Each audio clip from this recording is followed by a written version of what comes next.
Continuando nossa introdução ao Prolog, vamos ver como o Prolog trata com a estrutura de dados bastante comum e de grande utilidade, que são as listas. Em Prolog a gente tem a representação de lista com o uso de colchetes, que marcam o início e o fim de uma lista. Os elementos são separados por vírgula e, como vocês já sabem, certamente de outras disciplinas, uma lista é definida como uma estrutura de dados que tem um elemento que é a cabeça da lista e uma cauda, que é o resto dos elementos da lista, que também é uma lista. Certo? Então, Prolog fornece essa sintaxe entre colchetes para lista, mas isso não passa de um açúcar sintático para um predicado, que é um predicado ponto, que tem uma cabeça e uma cauda como parâmetros, certo? Então, tipicamente, se a gente quisesse definir uma lista como essa aqui, isso aqui é a notação válida de Prolog. É uma lista que tem um elemento A, depois uma lista BC e um elemento D. Né? Isso é um açúcar sintático, uma forma de dizer desse predicado aqui, certo? Bom, mas é muito mais legível essa forma, né? Então, tipicamente nos programas vai sempre ser usado essa forma. Então, aqui está um outro exemplo de lista, né? Note que se a gente tem essa lista aqui, formada pelos nomes A, B, a variável X, o predicado P, com os termos variáveis Y e C, se a gente fizer um match disso aqui com a lista, com a cabeça e cauda, a cabeça vai ser o primeiro elemento da lista e a cauda vai ser a lista formada pelos demais elementos, que no caso vão de B até o predicado P. Certo? Aqui tem um outro exemplo, uma lista em que o primeiro elemento dela é uma lista. E nesse primeiro elemento, que é uma lista, tem os elementos P de X e uma lista como elemento A. O segundo elemento dessa lista exterior é esse predicado aqui, que tem como parâmetro uma lista. Certo? Então, note que essa lista ela casa com esse padrão aqui, por exemplo. Veja que esse padrão aqui está dizendo que é uma lista em que a cabeça da lista, por sua vez, é uma lista e a cauda. Certo? Então, isso aqui é o caso, porque é uma lista em que o primeiro elemento é uma lista. Certo? Então, essa unificação aqui, lembrando que o igual em Prolog é unificação, né, vai unificar essa cabeça, que é uma lista, com essa lista. Certo? Então, o H é a cabeça dessa lista, que é o primeiro elemento, então vai ser o P de X, como está aqui embaixo. Né? O T1 é a cauda dessa primeira lista, então vai ser o A aqui. Na verdade, a lista que contém apenas o A, né? Como a cauda é uma lista. E a cauda da lista externa vai ser a lista que contém os demais elementos dessa lista externa, que é esse aqui, como está mostrando aqui, certo? Então, se a gente colocar isso em Prolog, vai acontecer isso que está mostrando. Vamos tentar.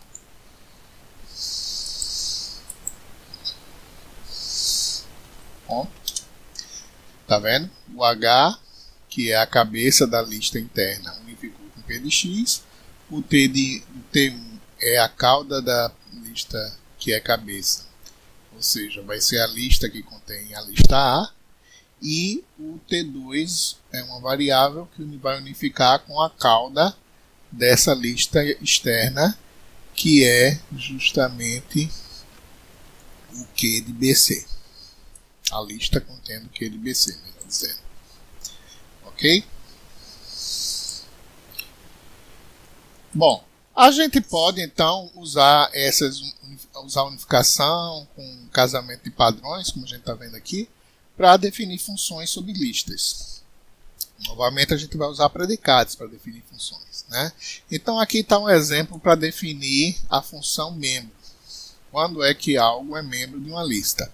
Então, note que se um elemento está na cabeça da lista, então ele é membro da lista. Então isso aqui é o caso base, vai ser uma função recursiva aqui.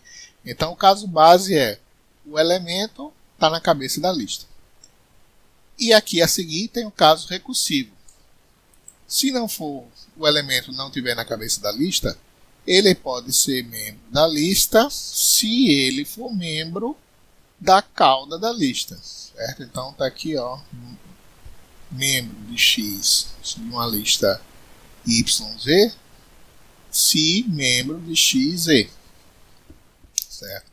E com isso a gente pode testar a função. Vamos definir ela no programa para a gente testar.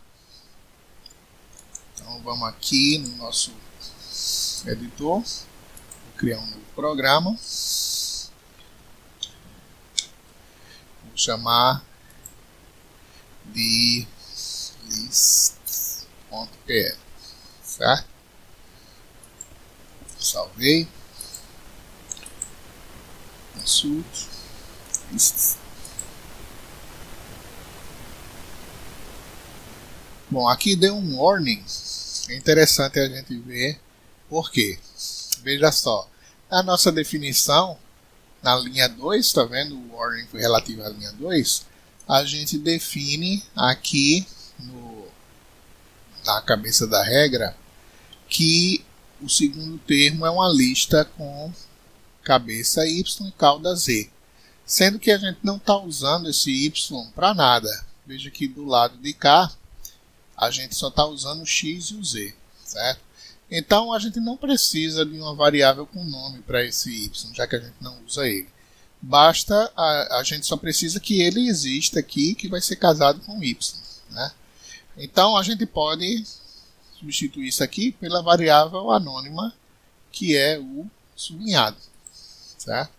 Então com o sublinhado vai funcionar do mesmo jeito, sendo que não deve dar mais esse warning.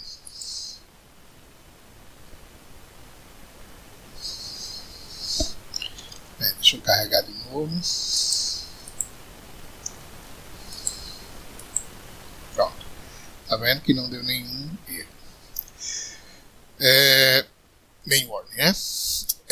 Então, ó, com a função member definida, a gente pode experimentar com ela, né? Aqui a gente tem, por exemplo, a gente está usando a função para perguntar se B é membro da lista ABC. Vai dar que sim, né? Cadê? Vamos aqui no nosso membro de B, ABC. Faltava um ponto no final.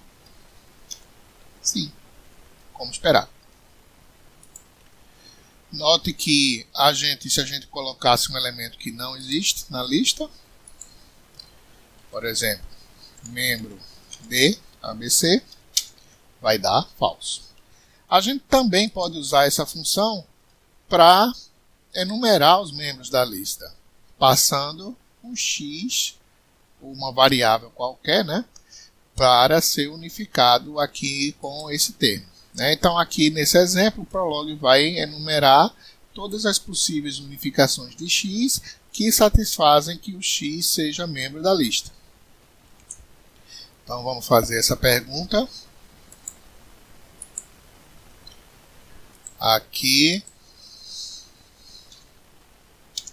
ó, x igual a aperto ponto e vírgula para a próxima possibilidade, x igual a B, próxima possibilidade, x igual a C, próxima possibilidade, não tem false, ok?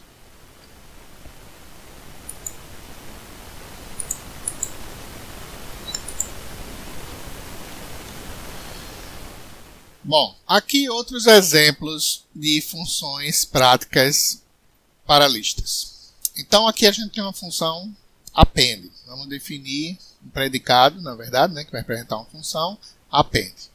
Então a ideia é que a append vai poder receber duas listas como parâmetro e retornar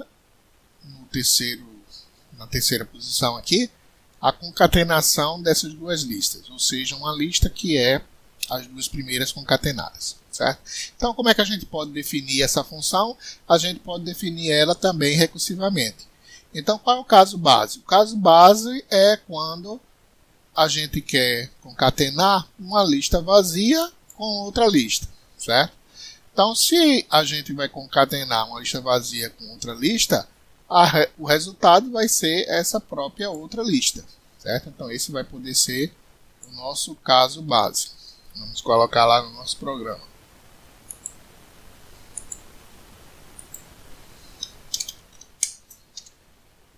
Agora, qual vai ser o caso recursivo? Vai ser quando eu vou fazer um append de que não é mais uma lista vazia aqui no primeiro argumento, certo? Se não é mais uma lista vazia, é uma lista que contém cabeça e cauda. Note que a lista vazia não contém cabeça e cauda, né? Ela é vazia. Uma lista que não é vazia contém cabeça e cauda. Mesmo se for uma lista com um único elemento, ela vai conter cabeça e cauda. Esse único elemento vai ser a cabeça e a cauda seria a lista vazia, certo?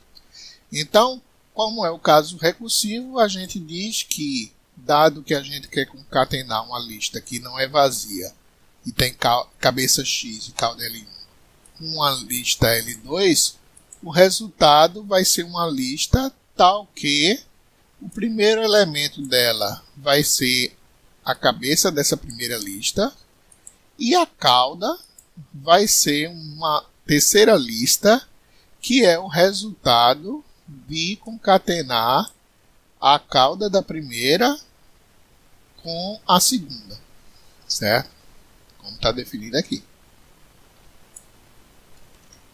Então a gente pode assim definir a função append. Essa vai ser o caso recursivo, certo? Bom, aí agora que a gente tem um append definido, a gente pode brincar um pouco com ele. Aqui estão alguns exemplos. Qual o resultado da concatenação das listas AB e CD?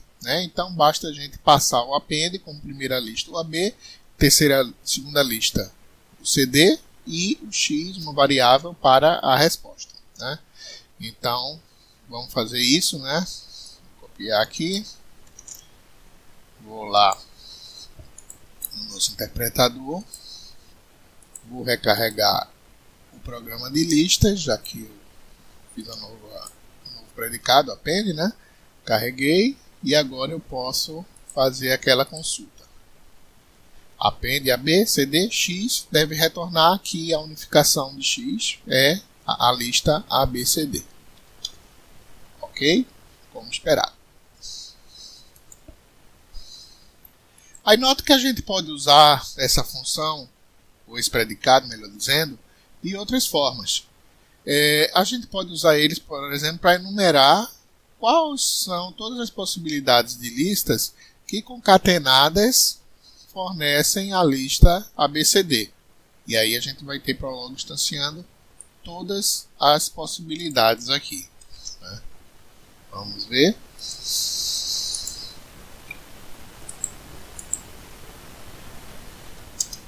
Então, ó, primeira possibilidade, X é a lista vazia, Y é a lista ABCD.